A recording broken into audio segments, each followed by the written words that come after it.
La parole est à Monsieur Christophe Naegelen pour le groupe UDI Agir Indépendant. Merci Madame la Présidente, Madame la Ministre, chers collègues. Les emplois aidés constituaient une vraie richesse pour les acteurs du territoire. Dans le cadre du grand débat, le Président de la République, début février, a reconnu que beaucoup d'associations et de villes ont souffert de cette suppression, initiée d'ailleurs par son gouvernement, alors même que nous vous avions alerté à de nombreuses reprises sur la dangerosité d'une telle décision pour beaucoup d'associations. Il s'est dit ouvert à de nouveaux dispositifs pour les remplacer. Je tiens à vous sensibiliser sur 3 secteurs en particulier pour qui même les nouveaux PEC coûtent trop cher. Tout d'abord, le secteur de la petite enfance, où de nombreuses associations et structures d'accueil ne pouvaient maintenir une activité à la hauteur de la demande à laquelle elles font face que grâce à ces anciens contrats aidés. De nombreux exemples dans les Vosges, comme la Farandole, à Saint-Maurice-sur-Moselle, l'association Rayon de Soleil à la Bresse ou encore Sucre d'Orge à Pouxeux, témoignent de la difficulté dans laquelle la suppression des contrats aidés met ces associations qui n'ont pas les moyens de créer des postes standards ou, je le répète, ni même des nouveaux PEC pour maintenir la qualité de leurs services. Le personnel ne sera tout simplement pas remplacé et les familles de la région ne pourront plus bénéficier d'un service reconnu d'utilité publique.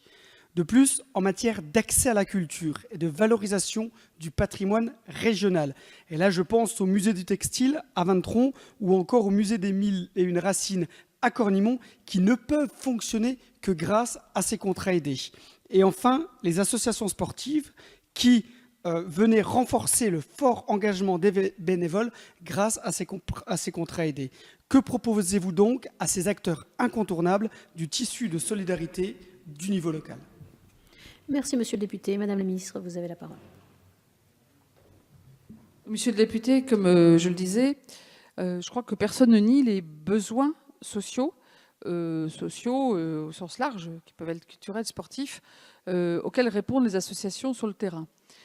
Mais il est vrai que, comme je l'ai expliqué, dans beaucoup de cas, les associations n'avaient pas d'autres moyens pour fonctionner qu'un contrat aidé, mais qui, lui, n'était pas une réponse efficace pour les demandeurs d'emploi qu'ils accédaient, parce qu'ils n'arrivaient pas à leur permettre d'accéder à un emploi. Donc on ne peut pas faire les contrats aidés pour aider les associations ou les collectivités au détriment des demandeurs d'emploi. Donc nous avons bien 2 sujets. Un sujet qui est comment on aide les demandeurs d'emploi les plus vulnérables, les plus éloignés du marché du travail, à accéder à l'emploi. Il y a un deuxième, comment, sur des besoins permanents, parce que ce que vous évoquez, c'est des besoins permanents, des besoins sociaux permanents.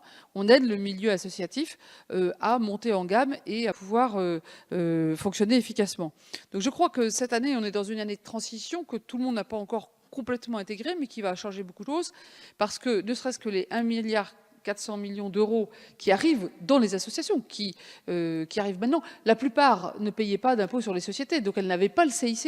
Et maintenant, elles ont les baisses de charges. Ça va permettre, sur les emplois permanents, que par exemple une crèche a une économie très importante du coût du travail, qu'elle peut réinjecter soit en créant des nouveaux emplois permanents, soit finalement en plus de contrats aidés, des parcours emploi compétences, mais en les accompagnant. Donc, je crois que le sujet qu'on a aujourd'hui, c'est qu'on finalement on a plutôt les outils grâce à cette baisse de charge, mais qu'il faut accompagner ce tissu associatif, et je crois que c'est aussi c'est exactement l'action, et c'est pour ça que le secrétaire d'État à la jeunesse et aussi à la vie associative, parce qu'il faut qu'on travaille avec tout le tissu associatif pour qu'il puisse monter, bénéficier de ces nouvelles opportunités pour raisonner plutôt en emploi permanent. Et là, on aura toutes les aides, on pourra former à travers le plan d'investissement compétences, on a les moyens de former tous les demandeurs d'emploi qui pourraient accéder à ces emplois permanents. C'est pas l'association qui le paiera, c'est le parcours emploi compétences. On a signé dans le Grand Est avec Jean Rotner un plan ambitieux qui peut tout à fait intégrer ce genre de choses. Et notre but, c'est quand même qu'il y ait le plus d'emplois permanents sur des besoins permanents dans les associations et les collectivités locales. Merci, Madame la ministre. La parole est à